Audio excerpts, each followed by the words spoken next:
dalaganne malee kana malee. Odoo batanii nu fuudhanii jaafa takkatti. Osoo beelaan akkasitti dhumu jirra. Waan dalaganne doo fudhatiin kun ilmaan hunda nu dhiisanii biraan oofu jiranii. Bilaasumni takka malaqa isaanii dalagan akkana araam kan nyaatanii isiniin jaafa warri Itoophiyaa akkanuma dalagaan maallaqa fidan jaan akkana itti bitu jiru laalaadhaan isiniin jaa wallahi. Seeraan ala jiru biyya kana gadhiisanii akka ba'an mootummaan eegalabse booda wanni deemaa jiru ulfaataadha. Warri sila nagaan ba'e warri kun ammoo humnaan butamu jiranii warri humnaan butaman kana keessa gaa warra maatii qaban warra baqattoota warra sila waraqaan isaanii qaban warra duraa buutee tokkollee isaanii namni birmatuuf hin jiru akka malee uummanni keenya reebamaa jira tumamaa jira arrabsamaa jira jechaamaa hojjaamaa ni jira mana seenanii guuruu jiran uummata keenya rakkoo bal'aa keessa jiran keessaafuu sabni Oromoo fi sabni Amaaraa rakkoo bal'aa keessa jira. Lagannaa hojiitiin wal qabatee ogeeyyiin fayyaa hedduun to'annoo jala oolaa jiraachuun himamee jira. Hanga ammaatti yaaliin fonqolcha mootummaa 492 ol mudachuu gabaasaaleen garaagaraa eeraa jiru. Yaaliin kun eessattii fi akkamitti akka uumames kan isin biraan geenu taha. Liibiyaa keessatti wal waraansa bifa haaraatiin jalqabeen Tiripoolii fi naannoo isheettis balaan hammaataa jiraachuu addunyaan guutuun quba qabaataa jirti. Oduu biraatiin ammoo Pireezidaantiin Yuukireen Volodimir Zelenskiin marii nageenyaatiif Tarka Istaanbul yoo gahan Pireezidaantiin Raashaa Vilaadimir Putiin ammoo hafaniitii kan isaan jiran. Kana irrattis gabaasa guutuu kan isin biraan geenu taha. Nageenyi keenya kan kabajaa fi jaalalaa iddoo jirtan hundattis na hagahu jecha oduu keenya kan guyyaa har'aatiif qabannee akka itti aanutis ni dhiyeessina. Lagannaa hojiitiin wal qabatee ogeeyyiin fayyaa hedduun to'annoo jala oolaa jiraachuu waahillan isaaniitii fi maatiin isaanii himan. Lagannaa hojii gartokkee ogeeyyiin fayyaa geggeessaa jiraniin wal qabatee ogeessonnii fi barattoonni fayyaa hedduun kutaalee Itoophiyaa garaagaraa keessatti hidhamaa jiraachuus gabaasaaleen garaagaraa baasaa jiru. Lagannaan gartokkee kibxata darbee eegale kun qaama sochii qindaawaa kaffaltii madaalawaa fi faayidaalee fooyya'aa jechuudhaan kan walitti dhihaate dhiheenya kana ogeeyyii fayyaa biratti adeemsifamaa jirudha. Ogeeyyiin fayyaa koolleejjii fayyaa hospitaala Paawulos maqaan isaanii akka hin dhahamne gaafachuudhaan himan ammoo intarnoota lamaa fi barataa waggaa 5ffaa tokko hidhamuu isaanii himeetii kan inni jiru. Akka ogeessi fayyaa kun jedhutti barataan waggaa 5ffaa fi intarniin yookaan yeroo yaalii irra warra jiran kunniin akka hidhamanis himamee jira. Ogeessi fayyaa kun ammoo barataan waggaa 5ffaa fi intarniin kun wiixata galgala irbaata nyaachuudhaaf osoo bahanii akka hidhaman dubbateetii jira. Ogeeyyiin fayyaa kutaalee biyyattii garaagaraa keessatti argaman guyyaa kibxataa caamsaa 13 akka lakkoofsa faranjootaatti kan jalqaban mormii hojii dhaabuu gartokkee gochuudhaaf jalqabanii itti fufaniitii kan isaan jiran. Dhimma kana ilaalchisuudhaan ministeerri fayyaa Dr. Magdas Dhaabaa dhiheenya kana ETV irratti dhihaachuudhaan fooyya'insi garaagaraa godhamaa akka jiru dubbatanii turuun isaanii ni yaadatama. Suphaan masjiida Al-Najjaashee yeroo waraana Tigraay miidhamee 90 xumuramuun ibsame. Masjiidni seena qabeessa akka Afrikaatti isa jalqabaa ta'uu himamuu fi yeroo waraana naannoo Tigraay keessatti adeemsifamaa ture dhukaasa meeshaa waraanaatiin miidhaan guddaan irra gahuu kan ibsame yommuu ta'u Al-Najjaashiin hojii suphaa isaa yeroo ammaa kana 90 xumuramuu ifa godhamee jira. Qindeessituun aadaa fi turizimii aanaa Kitlee Awulaalaw Aadde Zaafuu Gabrasillaasee akka jedhanitti yoota 8 darbaniif deeggarsa mootummaa Tarkii fi dhaabbata gargaarsaa Tikaa jedhamuun yeroo garaagaraatti kan tajaajila kennaa turan masjiida kanaaf ogeeyyii biyya keessaatii fi biyya alaatiin suphaan geggeeffamaa fi jira jettuun dubbataniiru. Miidhaan dhukaasaa meeshaa waraanaa cimaa qaama masjiidaa fi mana keessummummaa irra kan gahe yommuu ta'u hojiin haaromsaa fi suphaa irra caalaan isaa yeroon xumuramuu isaa qindeessituun kun dubbataniitii kan isaan jiran. Hojiin hafee guyyoota muraasa keessatti ni xumurama jedhamee eeggamaa akka jiru akeekanii qulqullinni hojii suphaa kanaas ogeeyyii yuunivarsiitii Maqalee hooggantoota sadarkaa hunda irra jiranii mirkanaa'uun isaa himamee jira.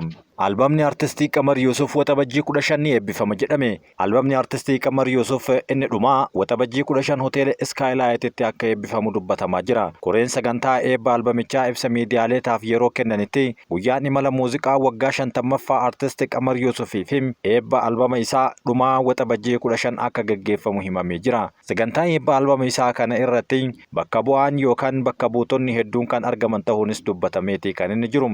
Artistoonni namoonni beekamoo fi jaalattoonni isaa akka argamanis dubbatamaati kan jiru. Albamni kun sirboota 14 of keessaa kan qabu yommuu ta'u hojjetamee xumuramuudhaaf yoo xiqqaatee waggoota 2 akka fudhates himamee jira. Artisti Qamar Yusuf hanga ammaatti albama 7 fi sirboota qeenxee 50 hojjechuudhaan ummataaf gumaachee jira. Keessattuu maqaan shaggooyyee yoo ka'um artisti Qamar Yusuf osoo hin ka'in hin hafum. Lammiileen Itoophiyaa 2 sababa poolisii Jibuutiitiin akka lubbuu isaanii dhaban himamaa jira. Mootummaan Jibuutii baatii darbe keessa lammiilee biyya alaa hayyama jireenyaa hin qabne ji'a tokko qofa keessatti akka bahan erga labsee booda muddamni guddaan lammiilee Itoophiyaa Jibuutii jiraatan gidduutti uumamee ture jira. Yeroon mootummaan Jibuutii akka biyya isaaniitii bahan kenne ammoo caamsaa 2 bara 2025 dhumachuu hordofee poolisoonni biyyattii lammiilee Itoophiyaa qabuun qabeenya isaanii osoo hin fudhatin daangaa Itoophiyaa fi Jibuutii irratti gannaqaa akka jiran dubbatamaa jira. Tibbana namoota daandii irraa qabanii osoo isaan qabeenya isaanii hin fudhatin daangaa Itoophiyaa fi Jibuutii irraan gahanii keessaa ammoo namoonni 2 qabeenya isaanii fudhachuudhaaf gara Jibuutii deebi'aa osoo jiranii akka ajjeefamanis dubbatamaatii jira. Addunyaa kanarratti hanga ammaatti yaaliin fonqolcha mootummaa 492 raawwatame. Bara 1950 irraa eegalee addunyaa keessa jiraannu kana irratti yaaliin fonqolcha mootummaa 492 kan raawwatame yommuu ta'u isaan keessaa 245 kan ta'an milkaa'aniiti kan isaan jiran. Afrikaan waggoota 74 keessatti yaaliin fonqolcha mootummaa 220 raawwachuun ardii dursaa jirtu keessaa kan jalqabaa taatee jirti. Kanneen keessaa ammoo 109 milkaa'uu isaa dubbatamaa jira. Biyyoota Afrikaa 54 keessaa 45 yoo xiqqaate fonqolcha mootummaa tokko geggeessanii jira. Waggoota kurnan bara 2021 dura turan keessatti qofa waggaatti giddugaleessaan fonqolcha mootummaa tokko ardii Afrikaa kana keessatti raawwatamee jira. Suudaan fonqolcha mootummaa 18 dursaa kan jirtu yommuu ta'u kana keessaa 6 milkaa'anii jiran. Bara 1950 hanga bara 2024tti ardiin fonqolcha mootummaa baay'inaan itti raawwatame keessa Afrikaan jalqaba irratti argamte. Biyyoonni fonqolcha mootummaa itti raawwatame adda durummaadhaan biyyoota Afrikaa yoo ta'an irra caalaan isaanii biyyoota Afrikaa gara dhihaatti argamanidha. Kanneen keessaa kanneen akka Burkina Faso, Maalii fi Niijer biyyoota Afrikaa dhihaa yaaliin fonqolcha mootummaa yeroo garaagaraa keessatti raawwatame ta'uun tarreeffamaniiti kan isaan jiran. Fonqolchi mootummaa biyyoota dhihaa keessatti baay'inaan kan mul'atu ta'us Suudaan garuu lakkoofsa fonqolcha mootummaa yaalamee fi milkaa'ee baay'inaan kan qabduun sadarkaa jalqabaa irratti kan isheen argamtudha. Magaalaa guddoo Liibiyaa keessatti humnoota hidhannoo hidhataniin ammas walitti bu'iinsi haaraan dhohuun dhagahame. Namoonni akka himanitti miidiyaaleen garagaraas akka gabaasaa jiranitti magaalaa guddoo Liibiyaa kan taate Tiripoolii keessatti walitti bu'iinsi humnoota hidhatan gidduutti deebi'ee ka'eetii jira. Itti dabaluudhaanis namoonni ijaan argan hedduun akka dubbatanitti jeequmsi kun naannoo magaalaa guddoo biyyattii Ayin Zaharaa Raas Haasanii fi Bin Ashuur jedhaman keessatti garee hidhataniin gidduutti kan uumame ta'uun dubbatamaa jira. Walitti bu'iinsa kanaan miidhaan gahe hanga ammaatti maal akka ta'e odeeffannoowwan sirrii bahaa kan hin jirree fi garuu miidhaan cimaan gahaa akka jirus gabaafamuu jalqabameera. Sababa lola uumameen balalliin buufata xiyyaaraa Mitigaa akka addaan citu kan dubbatame miidiyaan Liibiyaa. Gabaasa kanaan ammoo ministeerri barnootaa magaalaa guddoo biyyattii manneen barnootaa keessatti barnoonni addaan cituu ifa godhee jira. Ergamni deeggarsa dhaabbata mootummoota gamtoomanii Liibiyaa keessa jiru waldhabdee Tiripoolii keessatti adeemsifamaa jiruun yaaddoon akka isa mudate himee jira. Dhaabbanni mootummoota gamtoomanii halkan lammaffaaf walitti aansuudhaan naannolee namoonni hedduun itti baay'atu Tiripoolii keessatti jeequmsi hammaatee lammiilee nagaa lakkoofsa hin qabne balaadhaaf saaxilaa jiraachuu himeetiin jira. Naannolee uummanni itti baay'atu hundatti dhukaasa addaa yookaan hatattamaa fi haalduree tokko malee akka dhaabbatu kan gaafatedha. Waldhabdeen kun jalqaba wiixata kan kahe mana maree pirezidaantii waliin hidhata kan qabu dhaabbata deeggarsa tasgabbii kan hoogganan Abdel Gaanii Al-Kikilii ta'uu isaatiin hordofee akka ta'es gabaafamaa jira. Liibiyaan erga bara 2011 hooggansa isii yeroo sanam Muhammad Gaadaafi aangoo irraa waggoota 14 booda buqqifamee booda hanga guyyaa har'aatti jeequmsi itti fufee jira. Pirezidaantiin Yukureen Volodimir Zelenskiin mariidhaaf Turkii Ankaaraa dhaquun himame. Pirezidaantiin Yukureen Volodimir Zelenskiin qondaaltota Raashaa wajjin mari'achuudhaaf Turkii Ankaaraa gaheera. Zelenskiin marii Raashaa wajjin mari'atu kan eegalu dura pirezidaantiin Turkii Recep Tayyip Erdogan wajjin marii akka geggeessus dubbatamaa jira. Kanumaan wal qabatee pirezidaantiin Raashaa Vladimir Putin ammoo gama isaaniitiin marii kana irratti akka hin hirmaanne jala sararee durumayyuu himeetiin jira. Putin marii nagaa Yukureen waliin Turkiitti geggeeffamu irratti qaamaan akka hin hirmaanne dubbate. Marsaa kana kan dubbatamaa jiruu fi yookaan marii taa'amaa jiru kana Marii nagahaa Raashiyaa fi Yukureen gidduutti kamisa har'aa magaalaa Tarkii kan taate Istaanbul keessatti geggeeffame. Pirezidaantiin Raashiyaa Vilaadimiir Putiin garuu kanarratti hirmaachuu hin dandeenye. Putiin marii nagahaa kanarratti qaamaan akka hin hirmaanneef pirezidaantii Yukureen Volodimiir Zelenskiin waamichi taasifamuufillee maqaa qondaaltota Kremliin tarreeffaman keessa akka hin jirre dubbatameera. Jilli Raashiyaa akka Putiin gargaaraa pirezidaantii Vilaadimiir Meediskiin akka durfamu ibsi Kremlii mul'isee jira. Zelenskiin garuu kanaan dura marii kana irratti qaamaan arguun yoo pirezidaantiin Raashiyaa Vilaadimiir Putiin waliin qaamaan akka wal argan dubbataniiti kan isaan turan. Pirezidaantiin Ameerikaa Doonaald Tiraamp ammoo gama isaaniitiin osoo Putiin kan argamu ta'e anis ni argama jechuun isaa waan yaadatamudha. Zelenskiin kamisa har'aa pirezidaantii Tarkii Rasib Tayyip Erdogan waliin wal arguudhaaf magaalaa guddoo Ankaaraatti argamee jira. Zelenskiin yoo Putiin maricha irratti kan hin hirmaanne ta'e innis marii kallattiidhaan Istaanbulitti Raashiyaa waliin taasifamu irratti akka hirmaatu dubbatee turuun ni yaadatama. Eenyu akka Raashiyaa irraa dhufu ilaaluudhaaf eegaan jira. Achis tarkaanfiin Yukureen fudhachuu qabdu nan murteessam. Hanga ammaatti mallattooleen gama isaaniitiin irraa miidiyaa irratti mul'atu amansiisaa miti jedhan haasawaa viidiyoo halkan roobii waraabaniin akka dubbatanitti. Puutiinii fi Zelenskiin erga muddee darbee bara 2019 asiin qaamaan wal arganii takkumaa waliin dubbatanii hin beekan.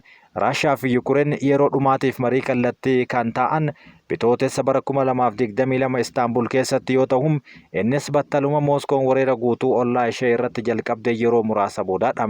Erga yeroo sanaatii booda Yukureen keessatti lolli geggeeffamaa kan jiruu fi humnoonni Raashiyaa waggaa darbe keessa walumaa jalan naannoo to'atanii keessumaa baha Yukureen babal'ifatanii qabataniitiin jiru. Dilbata darbe Putiin Raashiyaa fi Yukureen gidduutti mariin kallattii magaalaa guddittii Tarkii kan taate ni mari'anna jedhanii haal duree malee akka taasifamu gaafatanii turuun isaa waan yaadatamudha. Pirezidaantiin Raashiyaa ni imalu jedhamee eeggamuudhaan isaan booda garuu Zelenskiin qaamaan akka argaman beeksisanii turan. Yaadni Putiin kallattiidhaan Istaanbul keessatti mariin akka taasifamuuf dhiyeesse garuu erga hooggantoonni Awurooppaa sanbata Kiyev irratti walgahanii waamicha humnoota biyyoota lixaa dhukaasa dhaabuu guyyoota 30f dhiyaataniin hordofeeti jedhamaa jira. Tiraamp dilbata darbe Yukureen affeericha akka fudhattuuf gaafataniin booda Zelenskiin fudhatee ofii isaa garas imaluu isaa filateera. Sababiin ajjechaa dheerechaniif yookaan ajjechaan kun dheeratuuf hin jiru kamisa dhufu Tarkiitti yookaan Puutiinii fi yookaan ammoo jila isaanii waliin wal agarra jechuun dubbatanii turan. Jalqaba guyyaa roobii immoo Tiraamp yoo Putiin walgahii kana irratti hirmaatan anis ni argama jechuun dubbatanii turan. Guyyaanis gahee kamisnis bira gahee haa ta'u garuu Yukureeniin malee Raashiyaan pirezidaantii ishee osoo hin ergin haftee jirti. Pirezidaantii Ameerikaa ammaan tanam Kwaatar keessatti gita isaanii Raashiyaa wal arganii akka mari'ataa jiranis dubbatamaa jira. Kana ammoo gaazexeessitootatu baase achitti akkan argaman akka barbaadeef kunis ta'uu waan danda'eef osoo waraana kana xumuruu dandeenye hawwii waan qabnuuf jedhanii dubbatanii jiran. Ameerikaan marii kanaaf jila sadarkaa ol aanaa ni ergiti jedhames eeggamaa jira. Dippiloomatii ol aanaa biyyattii Maarko Ruubiyoo roobii darbe Tarkii kan gale yommuu ta'u kamisa har'aa ammoo ministeera dhimma alaa naatoo waliin marii geggeesseetii kan inni jiru. Niisaan hojjettoota isaa hedduu hojii irraa ari'uun warshaalee 7 cufuu beeksisee jira. Warshaan oomisha konkolaataa Jaappaan beekamaan Niisaan hojjettoota isaa biyyoota garaagaraa keessa jiran 11,000 ol hojii irraa ari'uu fi warshaalee isaa 7 ammoo cufuudhaaf karoorfachuu isaa ifa godhe. Kunis sababa konkolaattonni Chaayinaa gatii gadaanaa gabaa addunyaa dhuunfatanii fi warshaalee oomisha konkolaattota biroo kisaaraa hedduu galmeessuu isaa irraa kan ka'e akka ta'e simatee jira. Gurgurtaa dhaabbatichaa gabaa guddaa Chaayinaa, Ameerikaa fi biyyoota biroo keessatti hir'inni guddaan waan agarsiisuuf galiin dhaabbatichaa yeroodhaa yerootti gadi bu'aa jiraachuun dubbatee jira. Karoorri walitti makamuu Hondaa fi Mitsubishi ammoo baatii gurraandhalaa keessa yaadamee tures kufee jira. Dhaabbatichi waggaa darbe keessa baay'inni hojjettoota isaa hir'isuudhaaf beeksisee gara 20,000tti tilmaamamu yoo ta'u kunis humna hojjettoota isaa waliigalaa keessaa 15% akka hammatu ifa godhamee jira. Warshaaleen hojjettoonni irraa hir'ifaman kan akka ta'aniif miidhamni hangamii akka isaan irra gaheef garuu hanga ammaatti wanti addatti bahee dubbatame tokko illee hin jiru. Niisaan addunyaa guutuu keessatti namoota 100,000 fi 33,000 ol kan mindeesse yommuu ta'u yeroo ammaa kana ammoo 15% isaanii keessaa hir'isuuf akka ta'e addii godhee dubbateera. Hojii gaggeessaan ol aanaan Niisaan Ivaan akka dubbatetti hojjettoonni isaanii yookaan hojiiwwan hojjettoonni marsaa kanaaf irraa hir'ifaman keessa harka 3 keessaa 2 kan oomisha yoo ta'u kanneen hafan ammoo Gitoota hojii gurgurtaa, hoggansa qorannoo fi hojjettoota koontiraataa yeroo akka ta'anis ifa godheeti kan inni jiru. Hir'inni yeroo dhihoo kun kan dhufe ammoo erga Niisaan Sadaasa darbee hojjettoota hir'isuu akka malu yookaan hir'isuu kana keessatti qaama baasii isaanii hir'isuudhaaf oomisha isaa addunyaa irra 20% hir'isuu danda'u jechuudhaan erga beeksisee booda kan isaan mudatedha. Kanaaf ammoo rakkoon jalqaba irratti eeramaa jiru konkolaattota Chaayinaa keessatti oomishamanii guyyaa guyyaadhaan gabaa addunyaa dhuunfatan ta'uun gabaafamaa jira.